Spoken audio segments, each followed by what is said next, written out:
Évangile de Jésus-Christ selon saint Luc. En ce jour-là, quelques pharisiens s'approchèrent de Jésus pour lui dire « Pars, va-t'en d'ici, Hérode veut te tuer. » Il leur répliqua « Allez dire à ce renard, voici que j'expulse les démons, et je fais des guérisons aujourd'hui et demain, et le 3e jour, j'arrive au terme. Mais il me faut continuer ma route aujourd'hui, demain et le jour suivant, car il ne convient pas qu'un prophète périsse en dehors de Jérusalem. Jérusalem, Jérusalem, toi qui tues les prophètes et qui lapides ceux qui te sont envoyés. Combien de fois ai-je voulu rassembler tes enfants, comme la poule rassemble ses poussins sous ses ailes, et vous n'avez pas voulu. Voici que votre temple est abandonné à vous-même.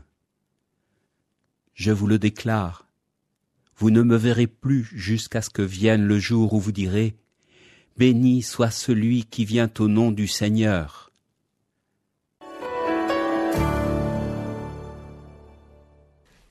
Quelques pharisiens viennent prévenir Jésus.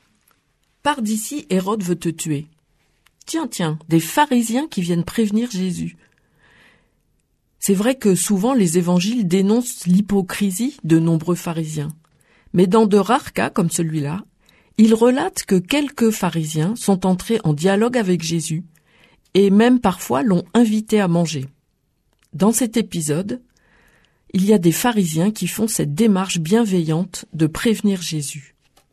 « Pars d'ici, Hérode veut te tuer. » Devant le danger, Jésus ne fuit pas. Il va rester ferme dans sa mission. Il ne se laisse pas diriger par la peur, mais par l'amour de Dieu. Il sait que sa vie est entre les mains de son Père, pas d'Hérode. D'ailleurs, Jésus traite Hérode de renard. Il n'a aucune sympathie pour lui et il refusera de lui répondre quand il comparaîtra devant lui lors de son arrestation. Quand Jésus dit « J'expulse les démons et je fais des guérisons aujourd'hui et demain », et le 3e jour, j'arriverai au terme. C'est une manière pour lui de dire que rien ne l'arrêtera avant que son chemin ne soit accompli, jusque dans la résurrection.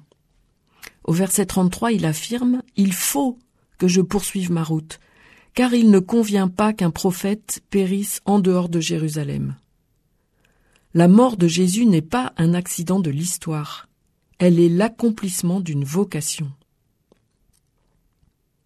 Ensuite, Jésus exprime une immense douleur pour Jérusalem. Jérusalem, la ville de David, la ville de la paix. En fait, la ville de Dieu est aussi la ville du rejet de Dieu.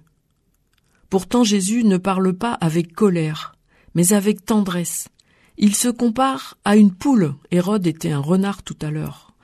Là, il se compare à une poule qui voudrait rassembler ses petits sous ses ailes. Dieu n'est pas un juge sévère, mais un père, et ici une mère, qui désire protéger, rassurer et aimer.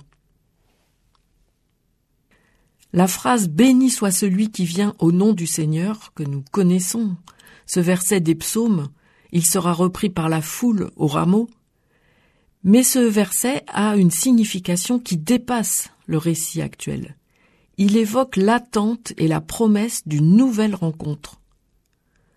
En effet, après la mort de Jésus, les disciples vont vivre l'absence de Jésus. Mais cette absence ne signifie pas la fin de l'histoire. Ainsi, pour nous aussi, chaque fois que nous avons le sentiment que l'avenir est bouché, nous pouvons entendre la promesse d'un temps où nous pourrons à nouveau dire « Béni soit celui qui vient au nom du Seigneur ».